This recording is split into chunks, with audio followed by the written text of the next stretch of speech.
Thank you, Jan. I want to thank everybody for coming out again this year.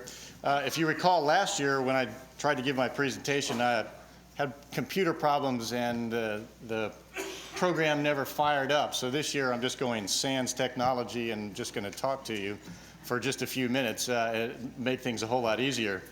As you recall, we're doing archaeology, doing a couple of different kinds of archaeology on the battleground. And a bit of background and context to that is that there have been two forces for doing the archaeology out at San Jacinto. One has been the State Historic Sites Management Plan. We are creating a management plan that Jim Burton has been working on, and now Laura will be dogging that one, to reestablish the 1836 scene, what it looked like at the battleground, changing the shape of the marsh, reestablishing the prairie. We'll be removing some trees, doing a little bit of landscaping. But before any of that can happen, we have to do the archaeology out there to figure out exactly where various points of the battle occurred. And the other sort of force for doing some archaeology actually is off of the State Historic Site along the shores of Peggy Lake. If you're not familiar with land ownership out there, Parks and Wildlife does not own all the way up to the river face once you turn the corner from the battleship.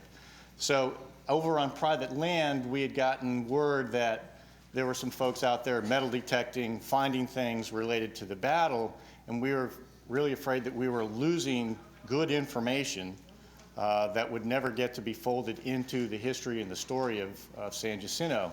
So we began a push to get money and begin an archaeology project out there.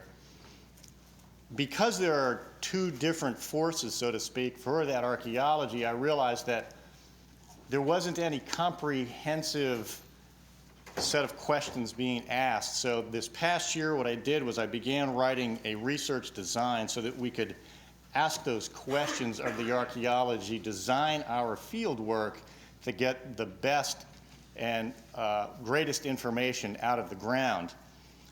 This is not what you might think of the typical National Geographic style archaeology that most people think of.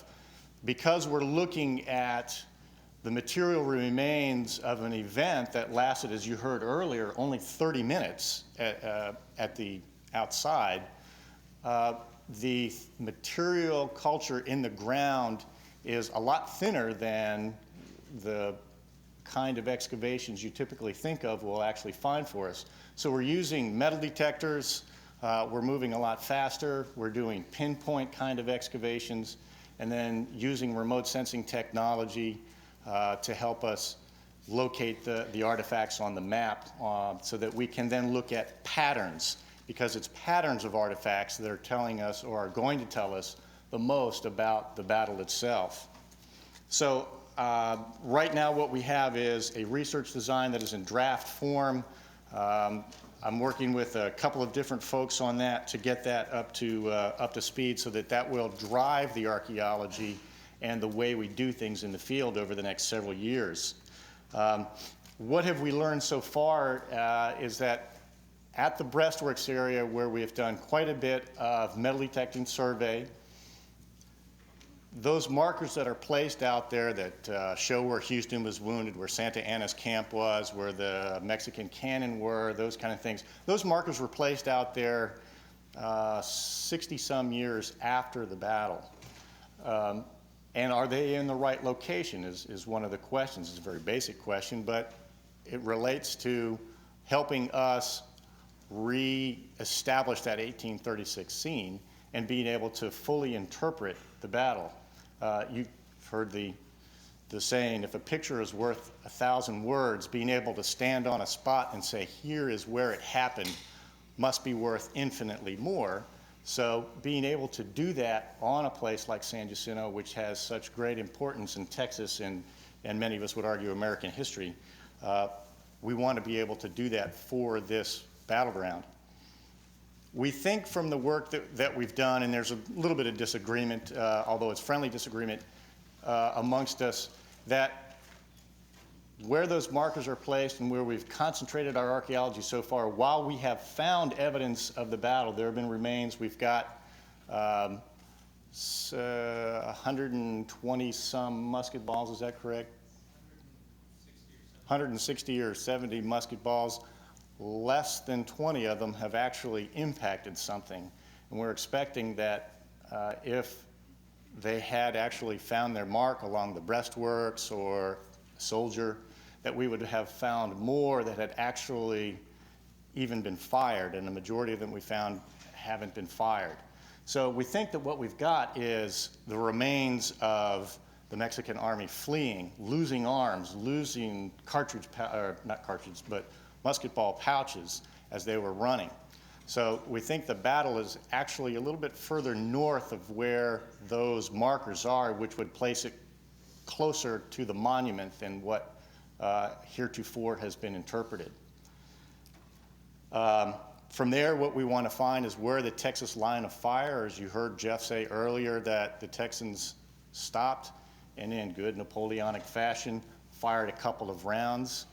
Where was that position? We haven't found that yet either. That position before the charge into the Mexican line. We'd also like to find the April 20 skirmish location. That has never been looked for. And then this spring, actually within the next week or so,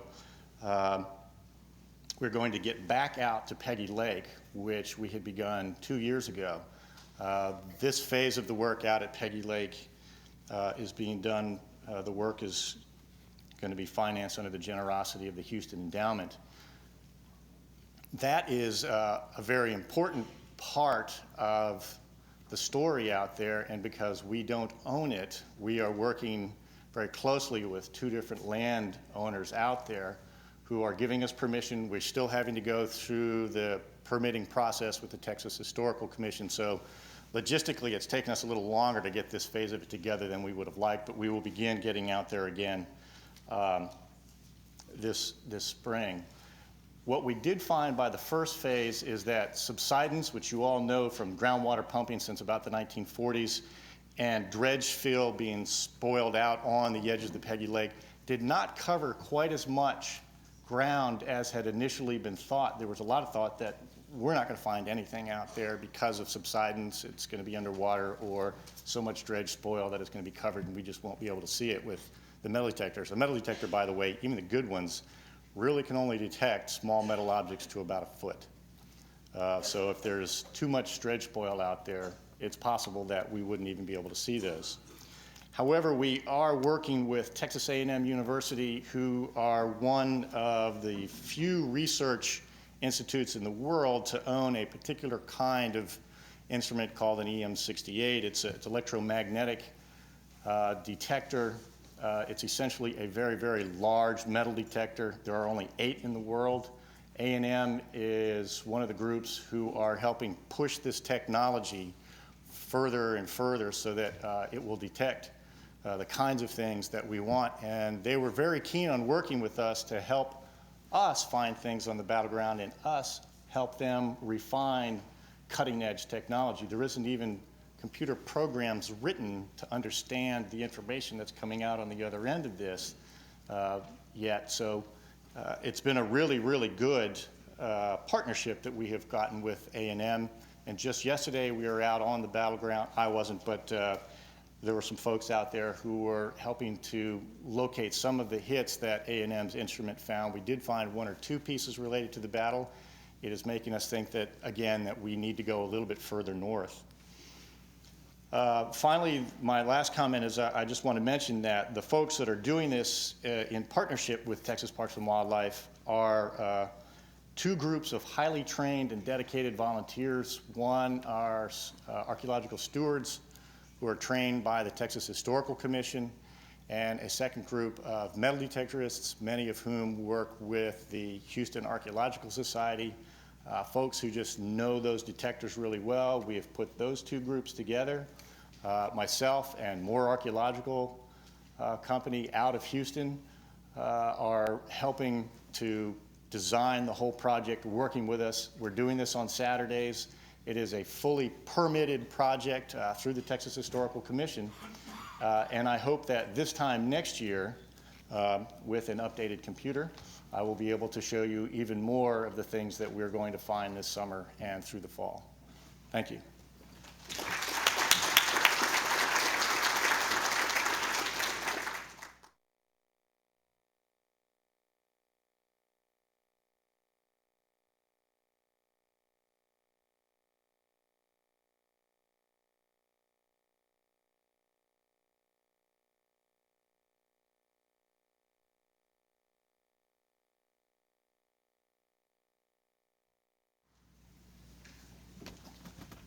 Thank you, Michael. I asked Caroline Crimm before I got up to speak if there was anything she in particular didn't want me to say about her. And she laughed out loud because she's always laughing out loud, even at innuendos and insinuations like that.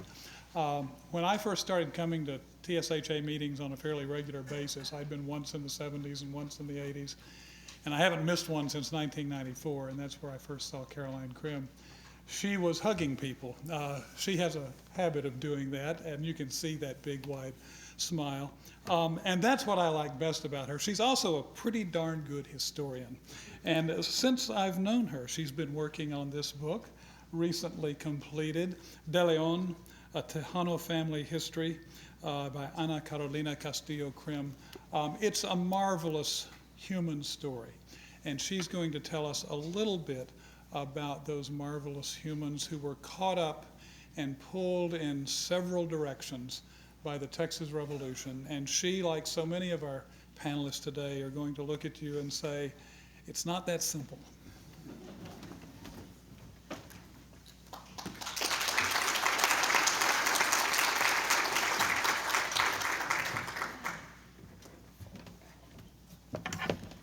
I just had a horror story told to me. I was honored enough to receive from the Sons of the Republic of Texas the Presidio La Bahia Award for DeLeon, and I figured, you know, in proper style, since we were at Presidio La Bahia in Goliad, that I would dress as Patricia de la Garza, the wife of Martin de Leon, might have dressed.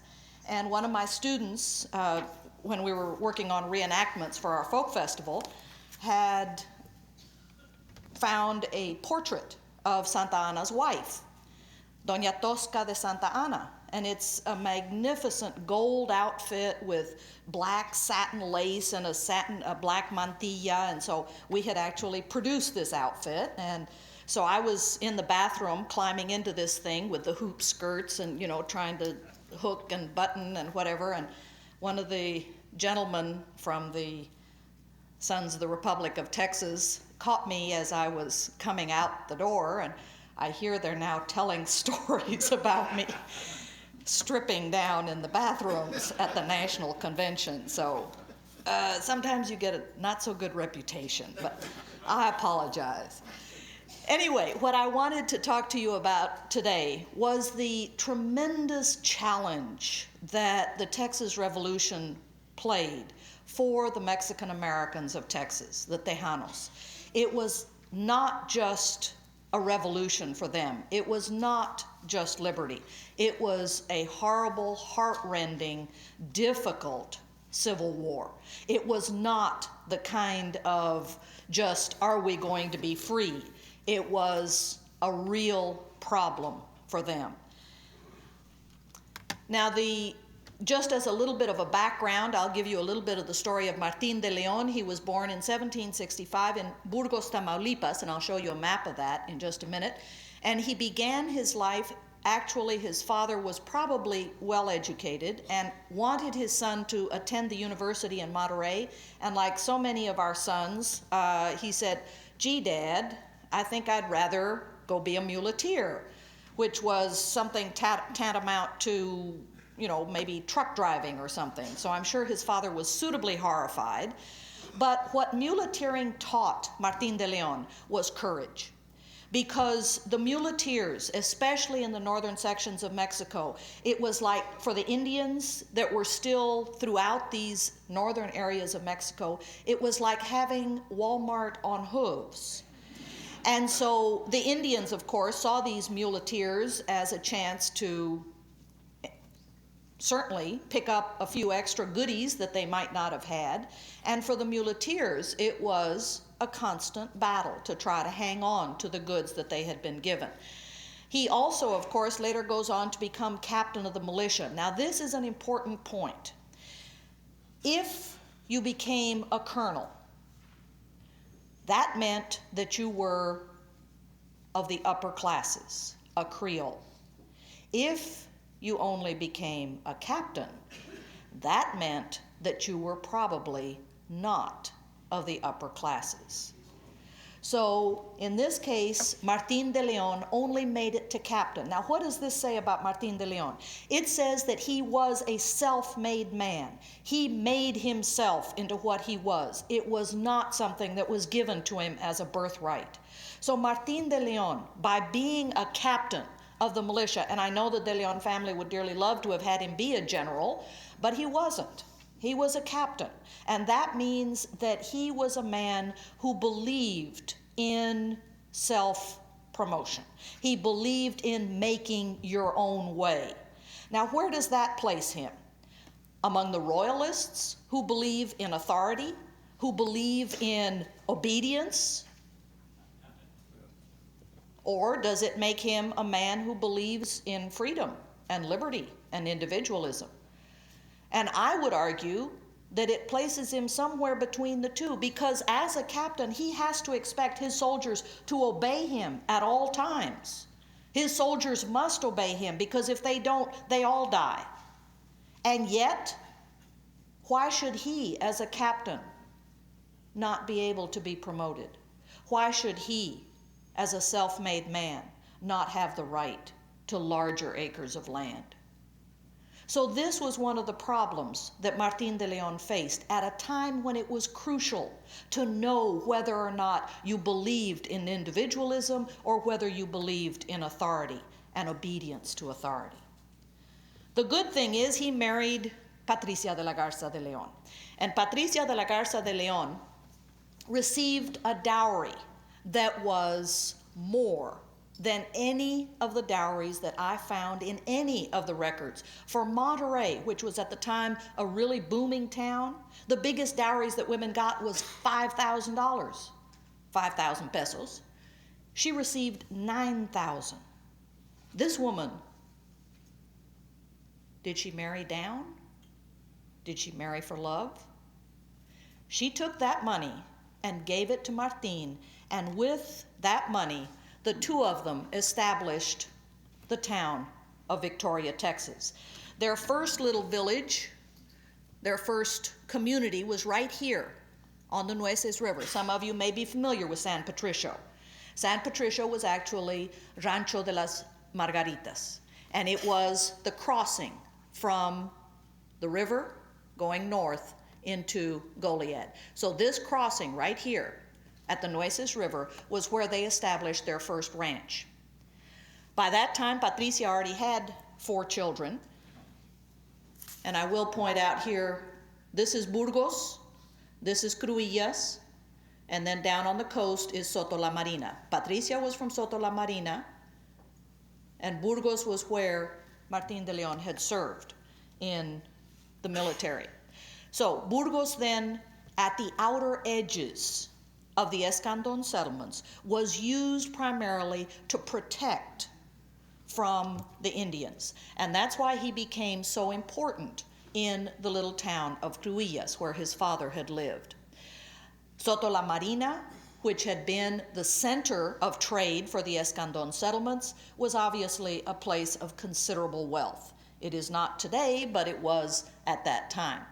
And it was from there that they then moved north to establish the ranch, Rancho Santa Margarita, on the Nueces River. Now, poor Patricia, every 2 years, ladies, you know what I'm talking about, every 2 years, And they all survived, which was incredible. And this was, mind you, scuttling back and forth between the Nueces River and Soto La Marina, and the Nueces River and San Antonio, and the Nueces River and Goliad. This woman was on horseback more often than she was off, and yet she still had 10 children. Now, the important thing about these children is that when you have this many kids, are they all going to agree? You think? Probably not. And so this is what we're going to look at. What we're going to see is the differences and the splits that begin to happen in this family. Now, what we're looking at is right down here. This is Victoria. Notice it's very small. It is one of the smallest of the impresario settlements, but because it was small, it was successful.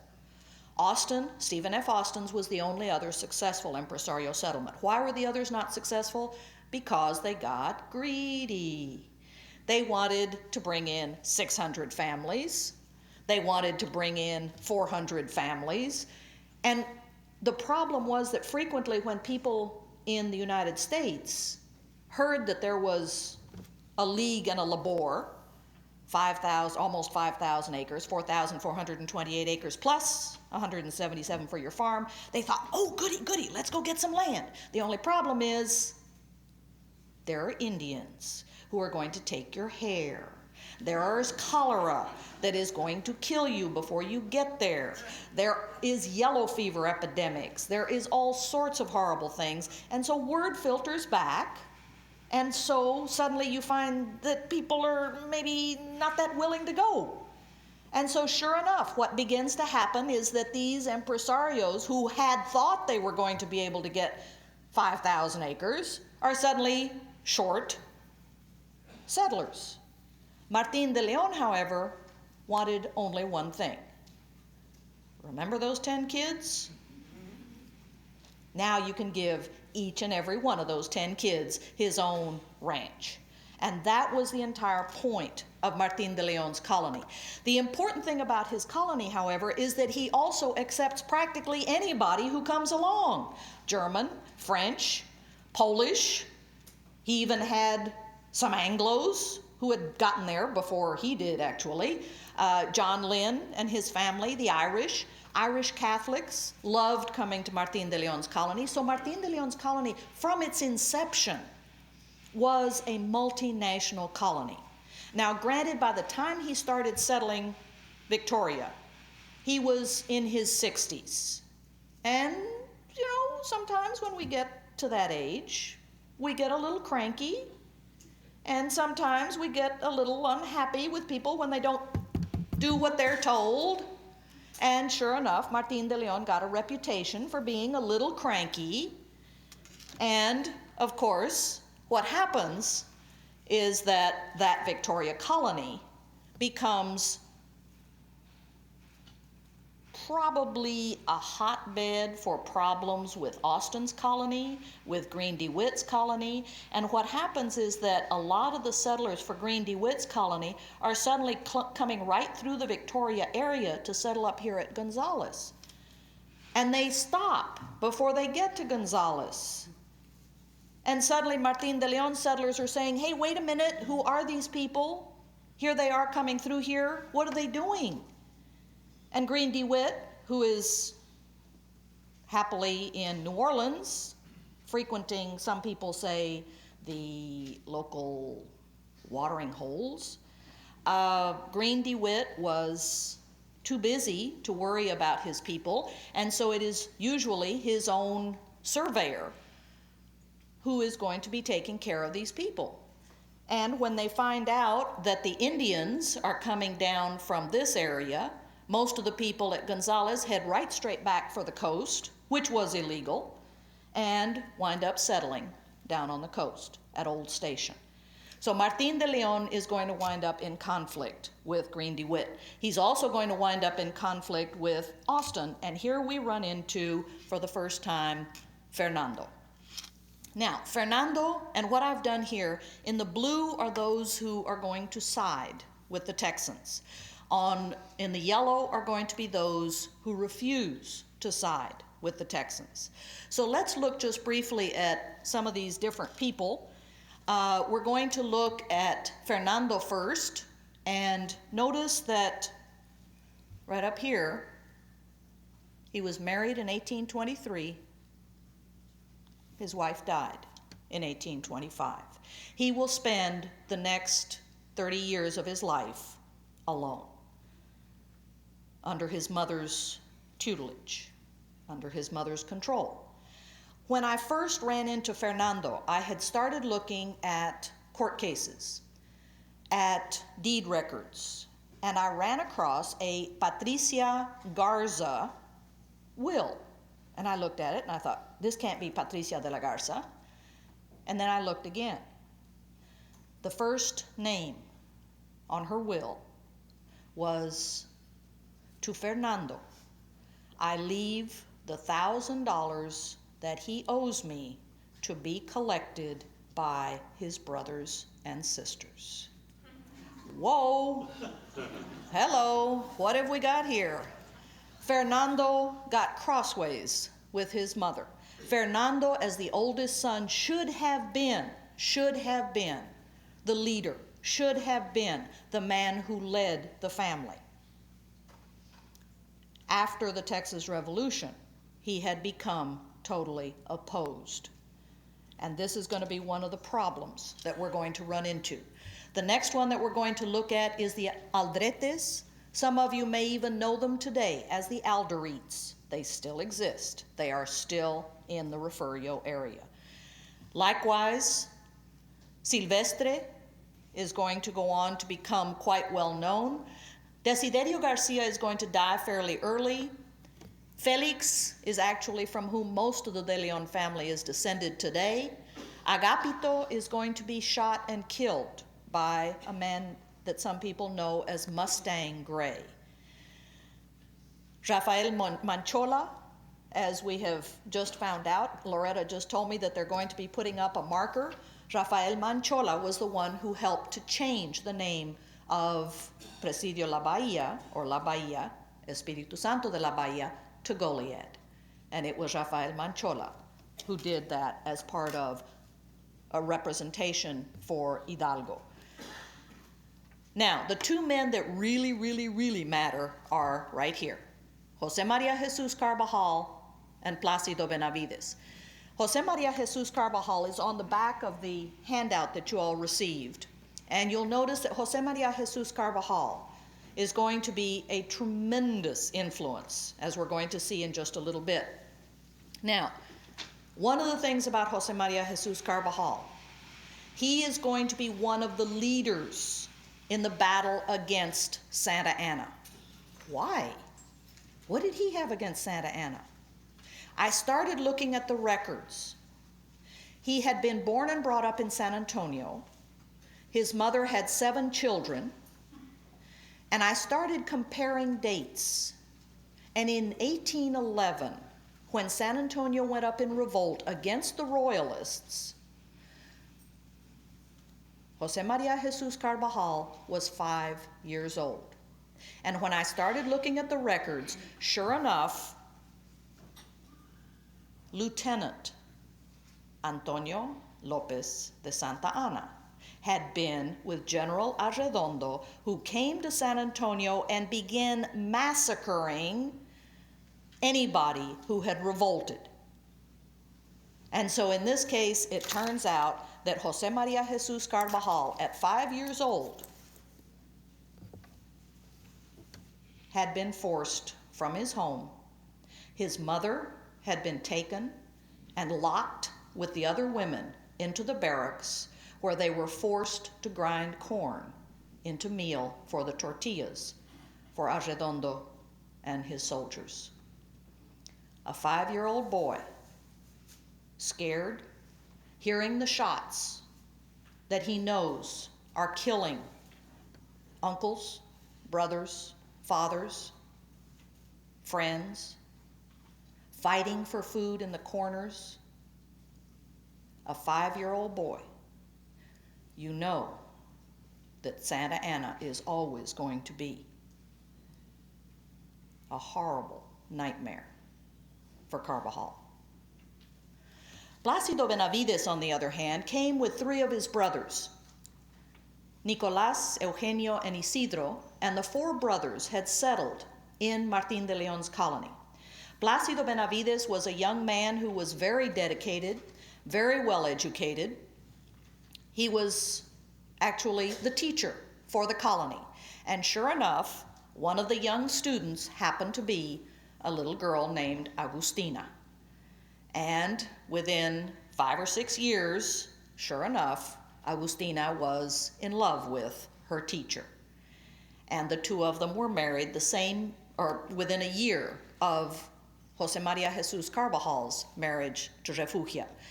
Now, Carbajal is important because he was sent by Stephen F. Austin to Kentucky to learn English. He became very, very skilled, not only in English, but he became, God forbid, a Protestant. And how on earth Patricia de la Garza allowed her daughter Refugia to marry a Protestant, we don't know. But she not only supported the marriage, but when Jose Maria Jesus Carbajal years later tries to found the Republic of the Rio Grande, she gave him, and in her will, she wiped out the debt of $6,000 that she had given him to start his revolution. Now tell me that doesn't make a difference with poor old Fernando. So this is the question then, why on earth, as a Protestant, she accepted Jose Maria Jesus Carbajal and let him keep his $6,000 and then was forcing her eldest son to give up his. Now, the important thing about Fernando is that right from the get, he was already having difficulties.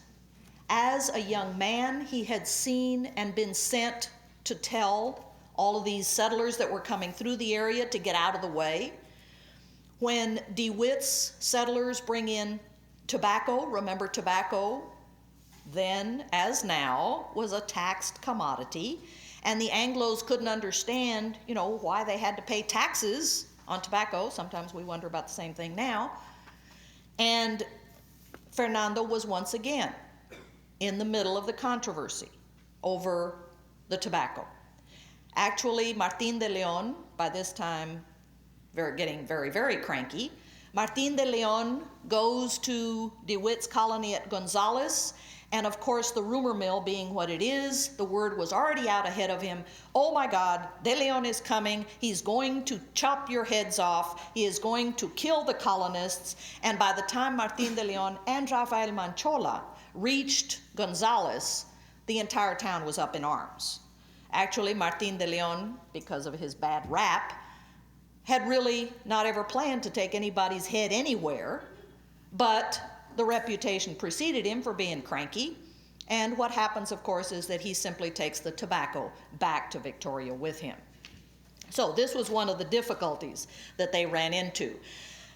In addition, Fernando is sent to Austin's colony with a load of corn, and when he gets to the colony, a donkey that had been loaned, we're not sure whether rented or loaned or whatever, to De Leon by one of the Austin settlers, had been returned, and there was a charge. Your donkey has stayed here, your donkey, used up so much grass, your donkey, was eating our oats, and therefore you now owe us 50 pesos. The gentleman to whom the donkey belonged was not happy about the whole situation, and so he took Fernando and threw him in jail. Fernando was going to get very used to being in jail. Fernando finally is bailed out by his father, but Fernando de Leon is now going to move up in the government. He is going to become land commissioner in 1829. This means that he now has the right to grant lands to whoever he likes. He also, with Plácido Benavides, has become really, really good friends. Plácido Benavides and Carbajal are both of them going to begin to turn against the Mexican government. Now, this is a political situation. It's not a case of liberty, it's not a case of freedom, it's a political situation. You have the Democrats and you have the Republicans. In this case, you had the Centralists and you had the Federalists. And what happens is that by 1831, the Federalists are back in power. And in this case, Carbajal, when he is jailed at Anahuac, Anahuac. When Carbajal is jailed at Anahuac, what is going to happen is that Carbajal is going to get very much opposed to the government. But by marrying into the De Leon family, the De Leon family now has to decide whose side are you on. These two men, Plácido Benavides and Carbajal, are both of them going to be liberal Federalists. So who do you join? Do you join them or do you stick with the Royalists? And this is going to be the biggest difficulty. Now, in 1833 and 34, cholera strikes the colonies and Martín de Leon dies. With Martín de Leon out of the way, now suddenly you've got the whole family that is going to have to decide what to do about the difficulties. Fernando, Protestant, perhaps? I don't know what happened. But Fernando is going to join his brother-in-law, Jose Maria Jesus Aldrete. He's going to join his brother, Silvestre.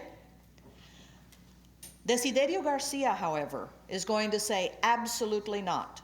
This is illegal. We are rebelling against an authorized government. We cannot do this. Felix also is going to say, absolutely not. I will not rebel against a legally authorized government. Rafael Manchola, who had at first had sided with his brothers-in-law, now decides that he cannot support this independence idea. Carbajal, of course, is going to be siding with Plácido Benavides and with Fernando. Now, Francisca we don't mention because Francisca, remember, as the youngest daughter, she is not to marry until her mother dies. And sure enough, she does. She marries when she's 36 years of age, has one child, and dies. Rather sad. Carbajal, because he is so adamantly opposed to Santa Anna. Remember, in 1834, Santa Anna has just changed the government. Now, is this unusual? Is this something surprising? Think about the United States government. Think about the first kind of government that the United States had. What was it? The Articles of Confederation, was it not? A states' rights constitution. States' rights, power to the states. What is the first constitution that Mexico had? The Constitution of 1824. What is it? A states' rights constitution. Does it work? It doesn't. Did the Articles of Confederation work? Nope. So both of them are going to have to be overturned. The difference was that in the United States it took 2 years and finally bribing New York and Virginia in order to get it passed with a Bill of Rights. What does Santa Anna do? He says, sorry guys, we have a new constitution. And if you don't like it, I'm going to stomp you into the mud. And that's exactly what he does. What happens in Zacatecas? Zacatecas goes up in revolt in 1834, and Santa Anna goes over there and massacres people who oppose him. So in this case, Carbajal, when he goes to Monclova, he is going to be opposing Santa Anna and his new centralist constitution. This is going to put him immediately at odds with Santa Anna. Meanwhile, Benavides is going to join Juan Seguin. And you all know that in December of 1835, they fight against General Cos and defeat General Cos. And actually, when you read Stephen Hardin's book on the Texian Iliad, what was happening to poor old Stephen F. Austin as a general. What happened to him at San Antonio? He begged, he pleaded, he asked the soldiers, please let's attack, please let's attack. Did they attack? Nope. Stephen F. Austin finally gave up. He left. He went to New Orleans to collect money. He says, well, maybe I'm better at earning money than I am trying to get these military to attack. It's Deaf Smith that finally gets the military to attack. So in this case, Benavides and Seguin are the two obedient followers who will do whatever it is that is necessary to keep the Texian army going. They do defeat General Cos in December of 1835, and everybody thought, oh, thank goodness, it's over. Carbajal knew better. Carbajal knew that Santa Anna was going to be coming. And sure enough, by January of 1836, Carbajal convinces Fernando they have got to get supplies. They have got to get money to help the Texan cause. And so sure enough, they take horses to New Orleans, and they brought back tons of equipment and supplies and guns. Unhappily, their ship was captured by the Mexican ship Bravo. Carbajal and Fernando were not able to talk their way out of it. And sure enough, they were throwing loads of muskets over. They were throwing over, I believe it was 15 casks of gunpowder, stuff that the Texian army was going to need desperately, things that Sam Houston would have given his eye teeth for, and they had to pitch it into the water. And then Fernando de Leon and Jose Maria Jesus Carbajal are taken to jail in Matamoros. By the time February rolls around, sure enough, we've got General Udrea coming up through Lipantitlan, through San Patricio. He captures King in here. He comes all the way up, captures Fannin. The execution of Fannin and his men at Goliad, and then he goes on to Victoria. So in this case, General Udrea is now going to be the direct threat to Victoria. Ask yourselves, what are you going to do? Do you stay on your ranch? Me no Alamo, me no Goliad. Do you stay out of the way? What do you do? If you fight, you're going to get into trouble.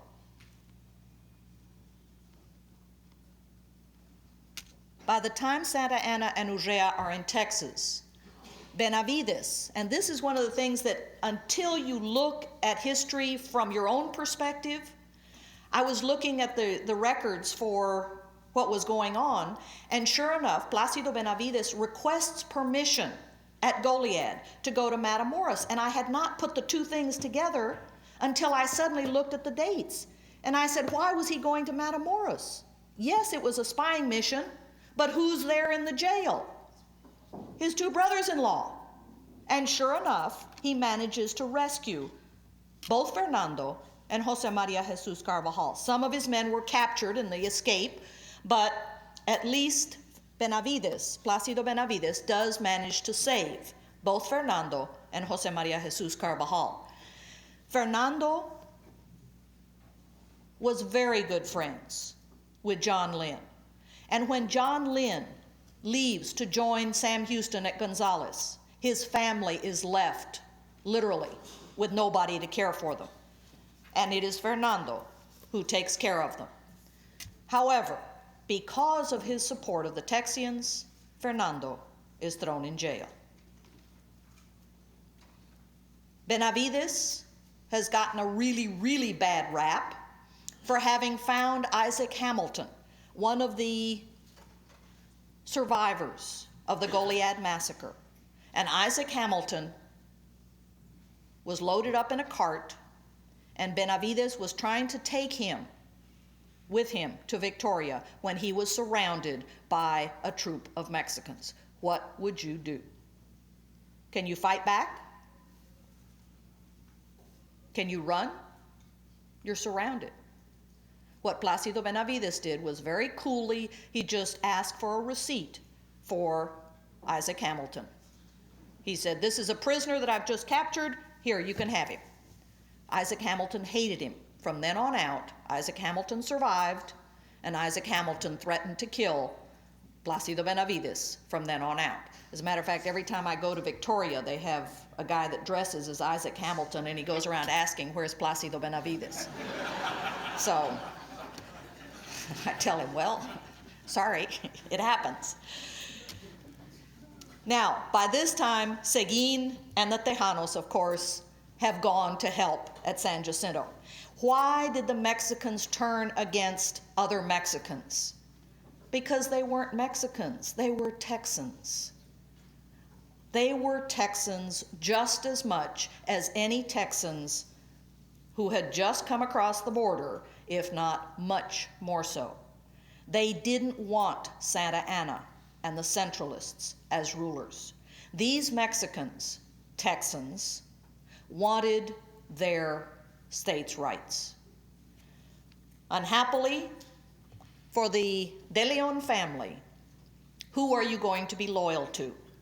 By the time General Rusk arrives in Victoria, he throws Fernando back in jail for having helped the Mexicans.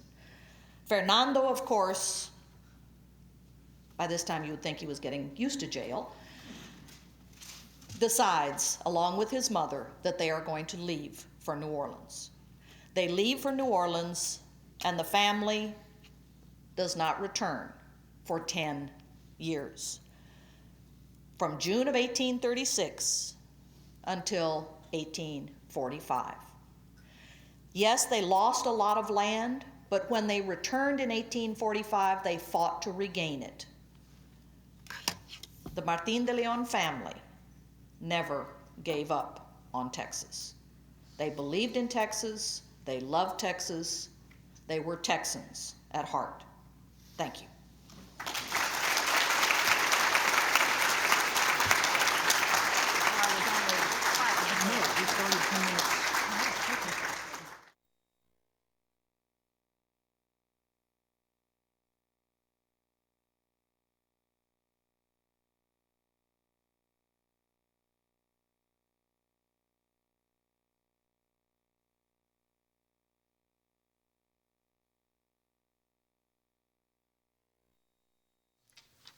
Ed Miller. I was asked to review this book. I need my prop. I was asked to review this book, Ed Miller's wonderful New Orleans and the Texas Revolution.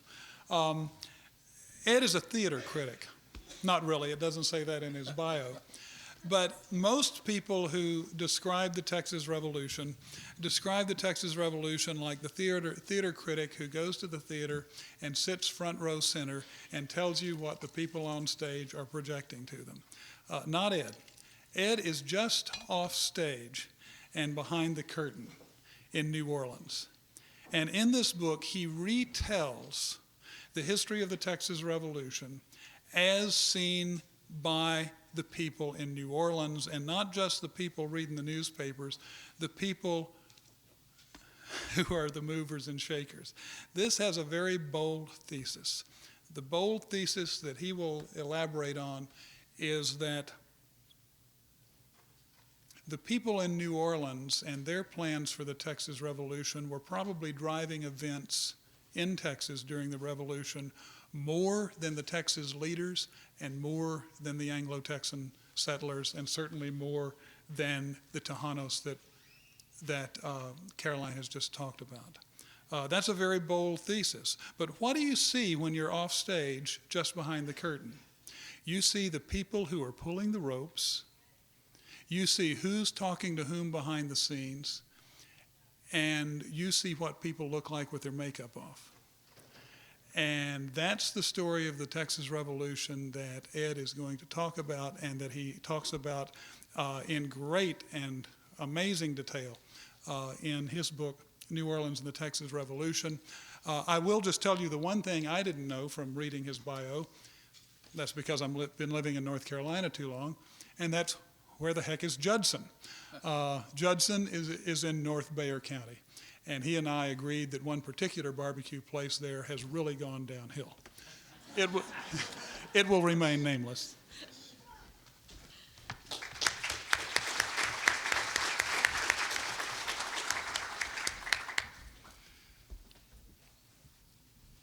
Thank you, Dr. Crisp. 12 days after the Battle of San Jacinto, the officers of the victorious Texans sent a petition to General Houston. This was the petition that the officers of the victorious army wrote to their commander-in-chief. Headquarters of the Army, Camp of San Jacinto, 3rd of May, 1836. To Major General Sam Houston, Commander-in-Chief, Sir, we, the undersigned officers of the Army of Texas, under your command, beg leave, through you, to present to Colonel William Christie of New Orleans a saddle and bridle said to have belonged to General Coss, taken in the Battle of San Jacinto on the 21st of April, and to assure him, not Coss, but Christie, Coss, our heartfelt gratitude towards him for the zeal used by him in our favor in our darkest days. New Orleans in the early 1800s had a history of being a melting pot of exiles and rebels. With the upheaval of the Spanish Empire in the early 1800s, New Orleans figured prominently as a launching point and a place for the raising of funds and volunteers to do the bidding of many of these revolutionaries whose agenda was to overthrow this empire and to exploit it in the process. So it was not unusual for the citizens of New Orleans to witness efforts by those who tried to win supporters for their plans in their city. In most cases, there were strings attached to the money, the supplies, and the men in exchange for some kind of investment return, such as privateering on the Gulf of Mexico, or eventually Texas land, as in the case of 1835 and 36. When Texas erupted in revolution in 1835, New Orleans was the closest and largest port in proximity to Texas. And so much of the men, the arms, the financing came through that city. So it was not unusual to see that Colonel William Christie was the recipient of the saddle and bridle of General Martin Prefecto de Coss. Now, it chose this saddle mainly to give you a conjectured idea of perhaps what the saddle might have looked like. Regrettably, the Christie family, who did receive this saddle, no longer knows where it is. But this is reportedly Santa Anna's saddle that is located at the Sam Houston Memorial Museum in Huntsville. And I would like to express my appreciation to Mike Woodward, Chief Curator there, for allowing me to use this image.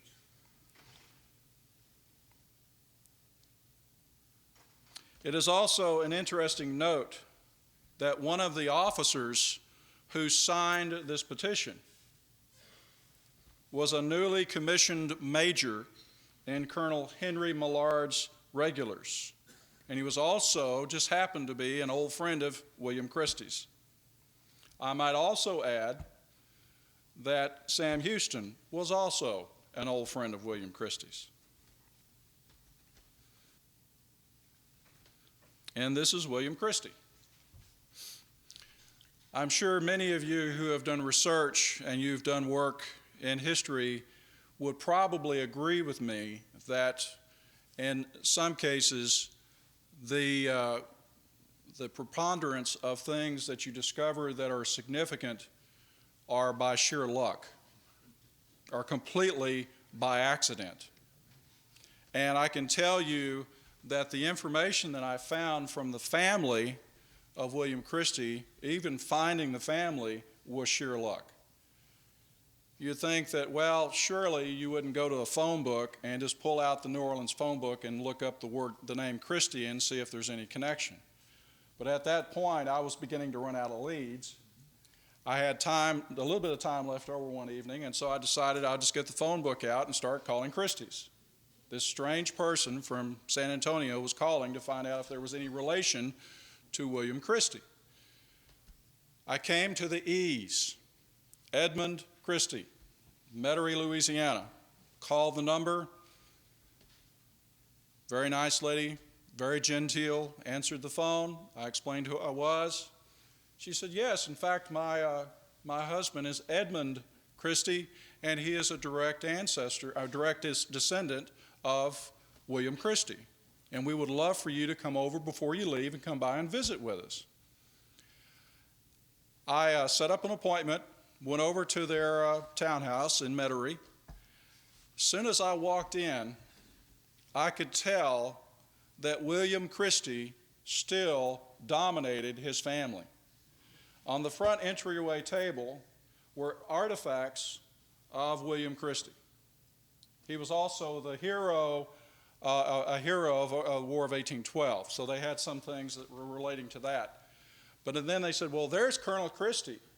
And they showed me right above this piano this huge portrait of William Christie. So this is a black and white shot of that portrait, William Christie. William Christie was a very controversial individual in New Orleans. And in the 1850s, Christie also attempted to run for Louisiana governor. This was the lithograph that was done for Christie. You know, you've seen, especially when people run for president, what's one of the first things they do? If you look at, and you've seen in the last couple of elections, what do candidates do? Well, they do that. They do a lot of that. They write a book. They have a book that they publish about their views, about their life. Well, this was not a new idea because Christie in the 1850s also had a section of a book called Sketches of Eminent Americans, and he was a part of that. A whole chapter on just William Christie in hopes that he would become governor. Well, he wasn't elected, so all of his efforts were in vain.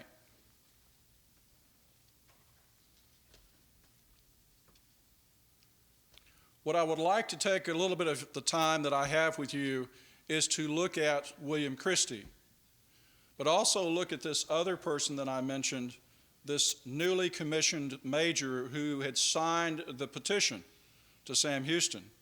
His name was John Melville Allen. And so I would take a little bit of time of my presentation to take a look at Allen as well.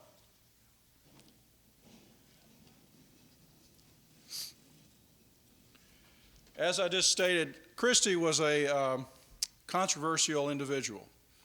He had moments of great philanthropy that could make a person very proud. He and his wife both contributed to the establishment of an orphanage in New Orleans. But at the same time that he was also participating in the movement to support Texas during the Revolution, he was also being accused of being actively involved in a group that was very controversial by the name of the Louisiana Native American Association. Now, we're not talking Native American as in Indians.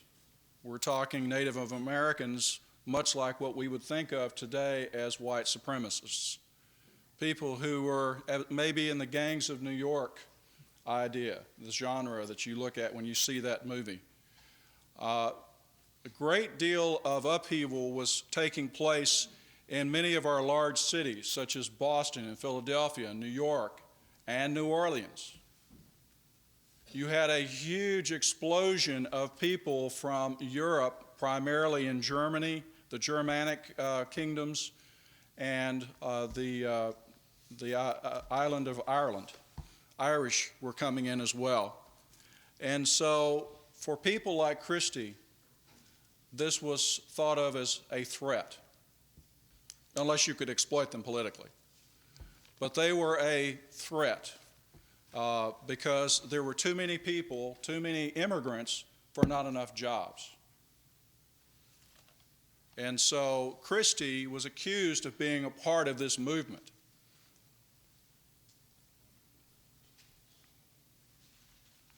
The only problem is even though he denies having any involvement with the Louisiana Native American Association, they published two pamphlets, 1836 and 1839. One thing that you also need to note is the fact that some of the other names pop off the page. Thomas Toby, who was a Texas agent. Jacob Wilcox, who was a financier. T.R. Hyde, who was also a supplier of military supplies for the Revolution. Samuel Thompson, who was a shipper between New Orleans and Galveston. We will find, and this was one thing I had difficulty understanding, is what was the connection? Was there a connection, first of all, with involvement in other things that Christie was doing? Why would he choose this particular type of activity? And I think it's because of the reaction that many of the Americans saw was the influx of the immigrants and where were they going to put them in the rise in crime rate. A lot of things that we hear today, no different in the 1830s. Yes.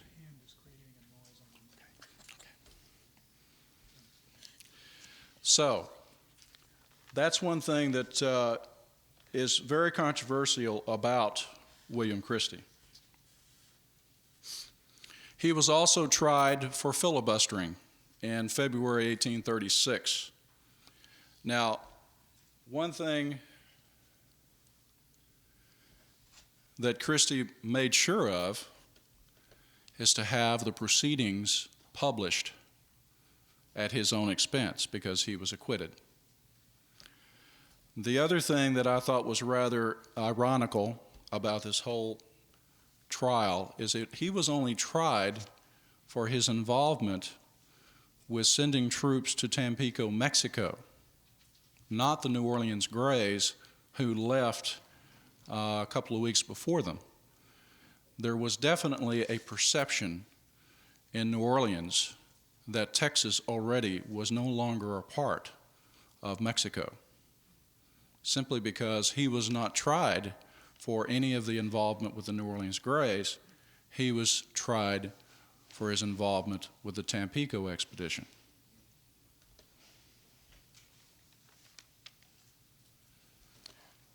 We cannot move away from the story of William Christie without understanding the location where many meetings took place led by William Christie. William Christie's office as a notary in New Orleans was in the American District. And the American District, how many have been to New Orleans and you know where Magazine Street is? Yeah, Magazine Street, right off a canal going west, you will come to the remainder of what we know as Banks Arcade.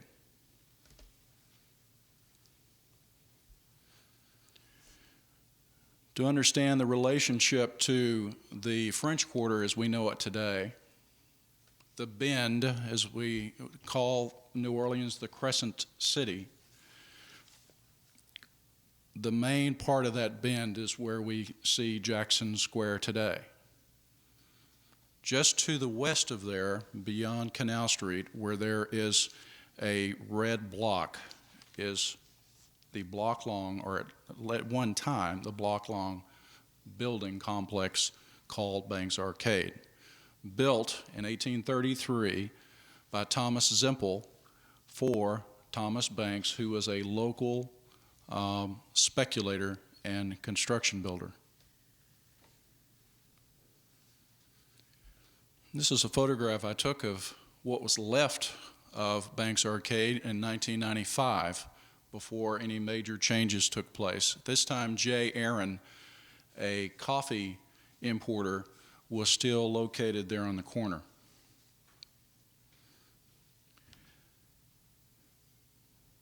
The other part of the, I'm sure that some of you are wondering, so, well, what happened to a block-long building by 1995? It was only this portion of it left.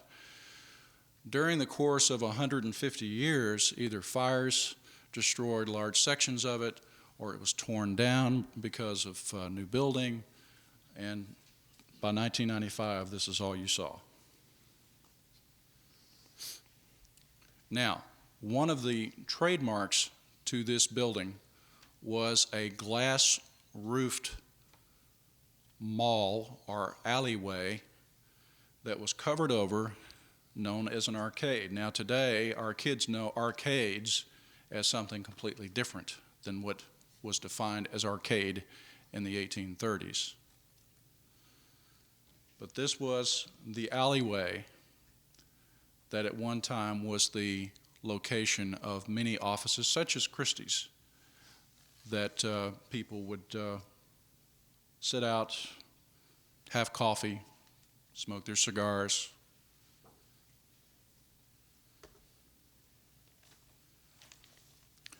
This is 1998, 3 years later. To our surprise, we come back and discover that what's left of Banks Arcade is now being gutted. And we're very concerned because we know the historical significance of this building and hoping that it continues to be used and preserved. There is a sign, as you see up there on the corner, Traplin Architects. It's again one of those moments of luck. I told Marie, I said, all right, we're going to call these folks and find out what's going on.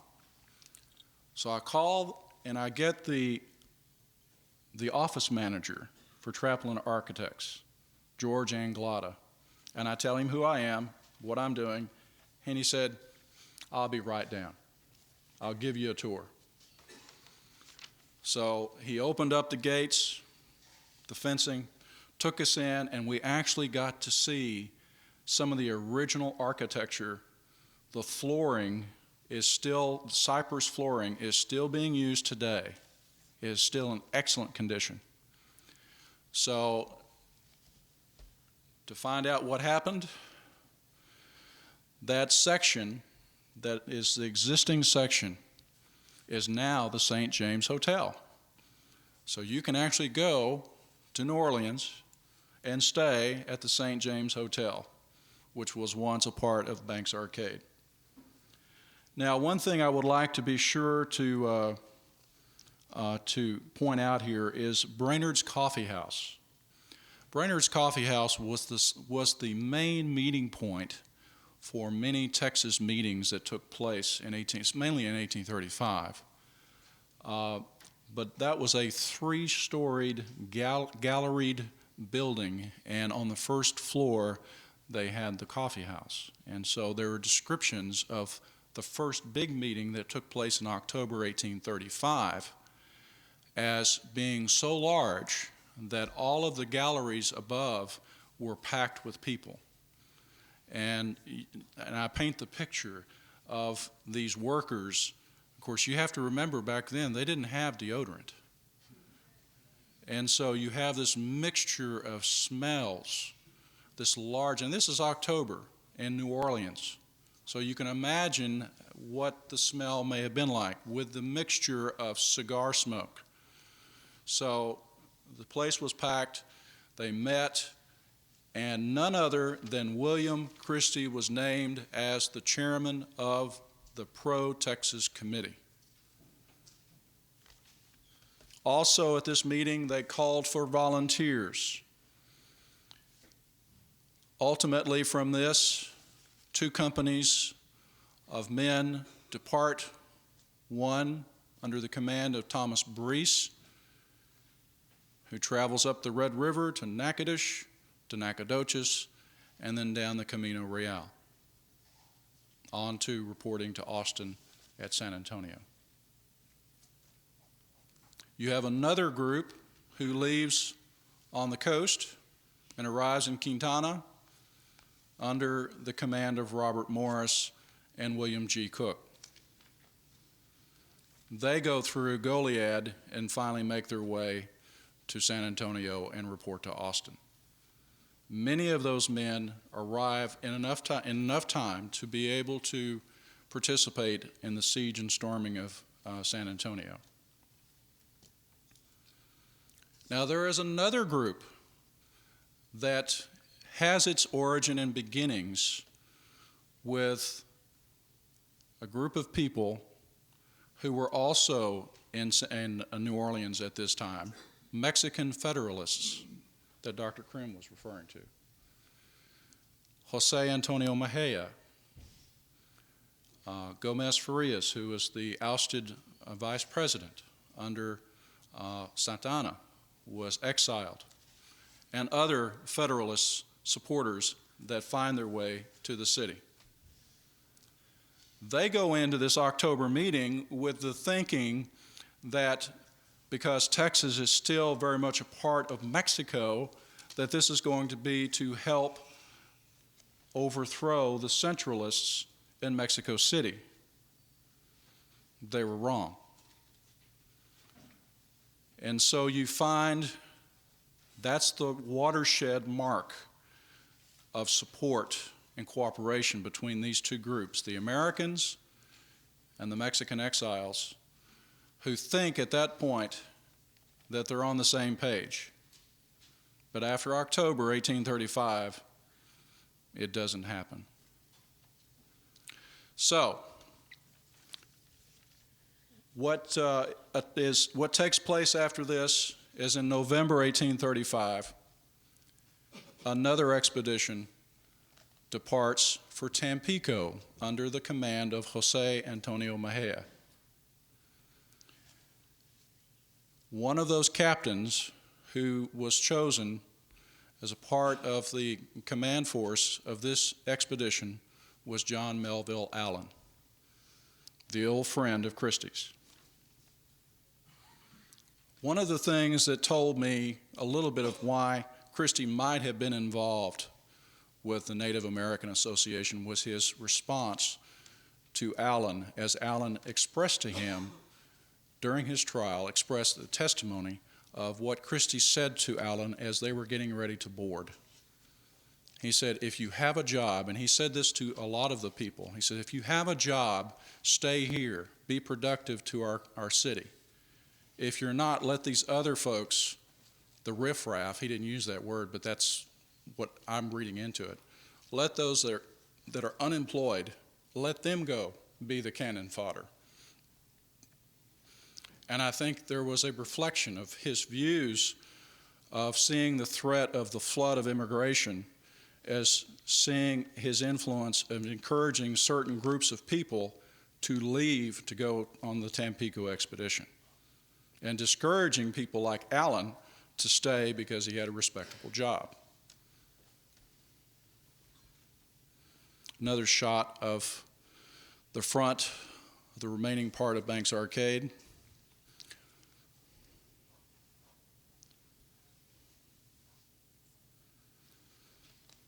This is one reason why I wanted to recognize my wife, is she hand-painted this flag for me. We did as much research as we could find from Joseph Hefter's description of the flag in Mexico City. And when this is probably what we know about this episode, is the New Orleans Grays and their involvement with the siege and storming of Bear and at the Alamo and at Goliad. Most of them do die at the Alamo or at Goliad. So we also know this flag as being the only known flag to have been captured by Santa Anna at the Alamo on March 6, 1836. And of course, the whole idea, you would see why he would want to preserve this. First company of Texan volunteers from New Orleans, showing proof for him and local consumption back in Mexico City that the Americans were behind this effort to overthrow the government in Texas. Two of the leaders in this Tampico expedition that deserve mentioning. One on the left is George Fisher, a Hungarian who changes his name when he comes to the United States. Very ambitious person, very strongly Federalist. And Jose Antonio Mejia, who served with Santa Anna in the early 1830s, also owned vast amounts of land in Texas at this time as well.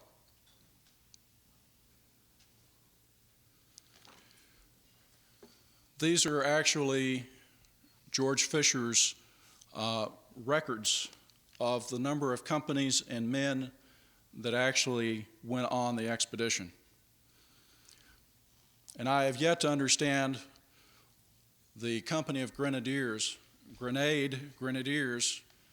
I was puzzled by why they would call themselves Grenadiers because of what I've seen in terms of the total amount of arms that they had. I did not see any grenades.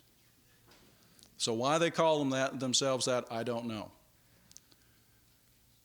The total number of men that went on this expedition was over 160 people. Approximately 30 during an early morning attack actually are captured. Some of them are Americans, and none other than William Christie, when they write their letters, they blame William Christie for their being captured and being tricked into going on this expedition, being told they were actually supposed to be going to Texas, but ended up in Tampico. So Christie, this is when Christie is indicted and is put on trial.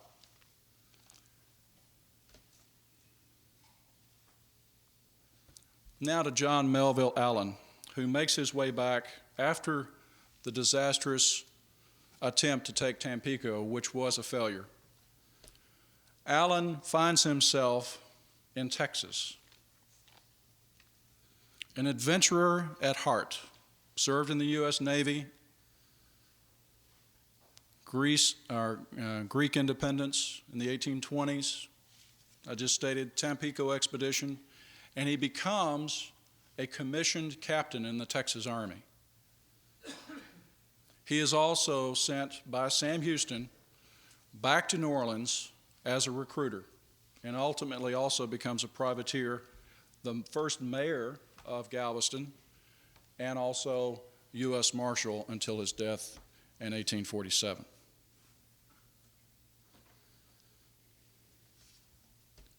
This shows a little bit of what Allen experienced during this 6-month period. The Tampico expedition, November 1835. After that disaster, they make it back to Velasco and then ultimately to Brazoria. A remnant of the Tampico expedition chooses to stay with Allen and separate from Mejia, who was still in Texas with this group and ends up going back to New Orleans. But Allen and a small group of approximately 30 men stay in Texas. He goes to San Felipe, where the temporary government is located at. They give him a commission as captain in the Texas Army. And in the correspondence that we find between he and the government, the last point that he's in Texas is in late December 1835 at Beeson's Ferry on the Colorado, where he is sent back to New Orleans for recruiting duty.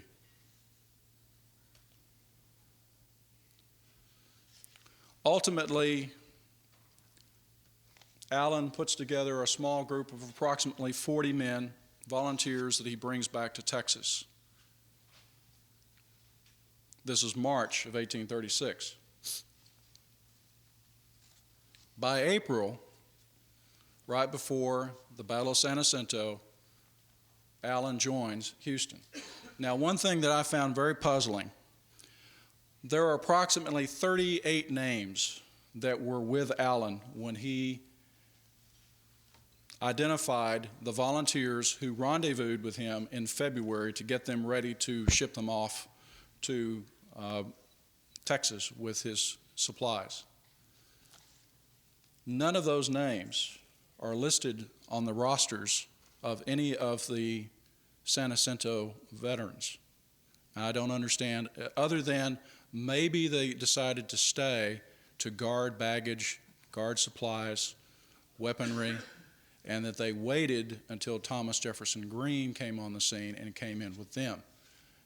Because they show, many of these men do show up in May and June of 1836 after the battle. So that's my loose theory of why these men were not listed with Allen at the battle. These are some of the things that Allen brought back with him. 60 cavalry swords, 4 wall tents, 3 cases, 72 muskets and bayonets at $9 apiece, 100 knapsacks, duffel blankets, and 189 banyan jackets. Something else I thought was interesting was his affiliation with the Twin Sisters. A letter that he wrote from Brazoria on March 31st, 1836, he wrote Houston saying, "I have been now 3 days at this place with 40 men, 2 fine field pieces and 1 howitzer with 160 shells and 800 round shot." And at the bottom of this communique, he writes, "Reports change from station and arrival of ordnance, the Twin Sisters at Brazoria." Was he the one that brought them? I believe he was.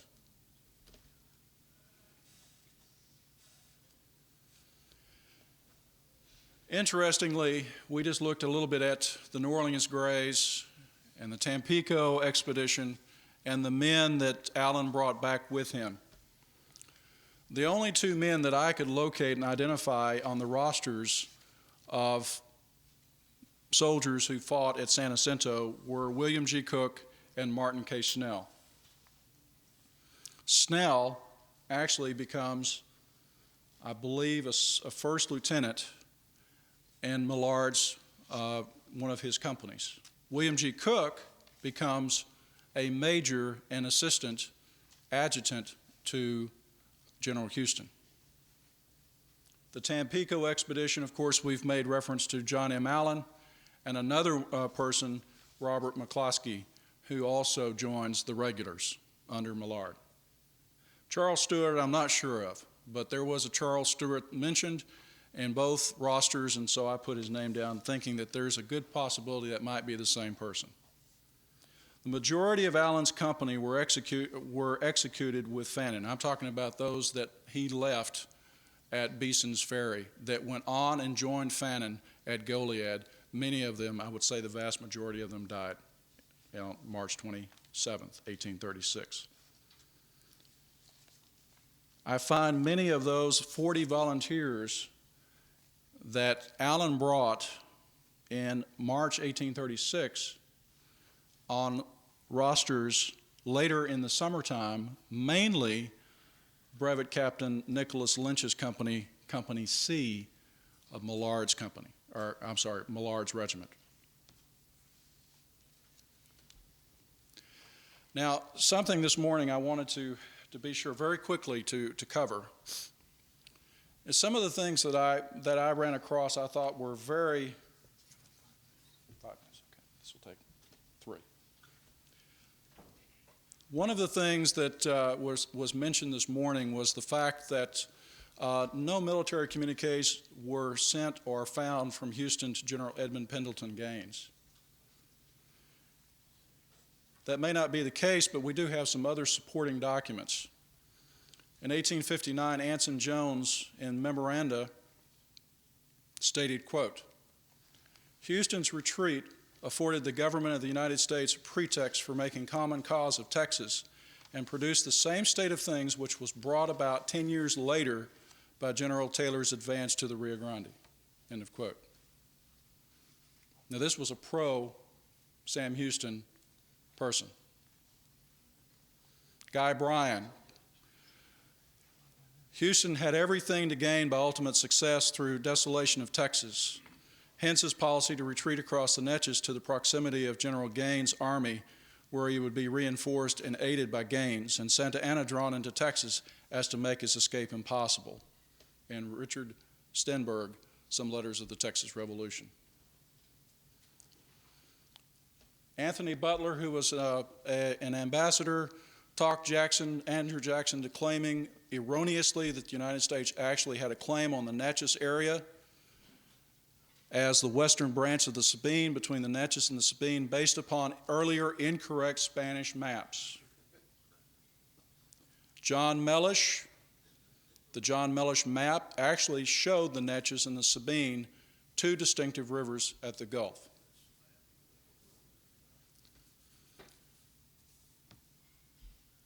Houston and the Nacogdoches landmen. S.H. Everett, and you'll hear me occasionally, and you'll see in the book the reference to the landmen. I take that from S.H. Everett, November 1835, where he referred to Adolphus Stern and many of those as Nacogdoches landmen. In April, he writes to one of those, Houston writes to Henry Regay, "Don't get scared at Nacogdoches. Remember, Old Hickory claims Natchez, the Natchez, as neutral territory." Now, this is right in the thick of Santa Anna breathing down his neck. And he says, "Don't worry, Jackson's got it under control." Now, going back to our final slide, as I'd stated, one thing that I found surprising is that General Cost's saddle was sent to Christie. And Christie, in the local newspapers, wrote a response thanking the officers of the Army for their generous gift. In talking to them, they said, "You know, there was this saddle we had out in the garage for many years." And I knew exactly what this was that they were talking about. They had these stories of this old saddle sitting out, and they finally decided that they needed to get it to some place that would be taken care of. And they said, "Well, we gave it to some museum here locally." So you can imagine what my research was over the next several weeks, is to make lots of phone calls to try to find a museum that had a saddle that may fit this description. Nobody has one. Nobody has an acquisition record going back to the early 1900s for this saddle. So this is one of those ongoing things that I will be continuing. And that's it. Thank you.